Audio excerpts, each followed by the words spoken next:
Hey, school families, this is Ryan Hyde. If you don't know me, I'm the head of school at Calvary Christian, and I'm here today with a super exciting announcement regarding our Building on the Rock campaign. If you zoom in close to this picture here, you'll see one big difference.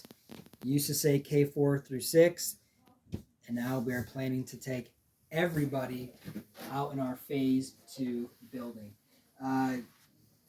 The goal and vision of this whole project remains the same. From the beginning, it's been what's the best strategy to get the school body out on our new land on County Road 9.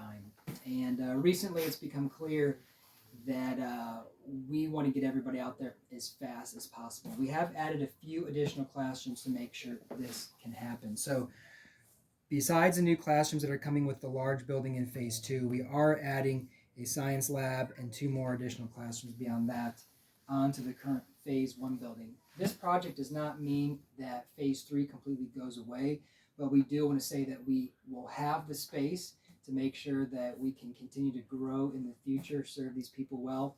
And of course, in honor of Valentine's Day this month, we want to say, let's get back together as fast as we possibly can with everybody out at the same campus. So we're super excited about this, and we hope you guys are pumped about it too. If you want to learn more, you can check out our website, and you can give on the app to this project. Thanks.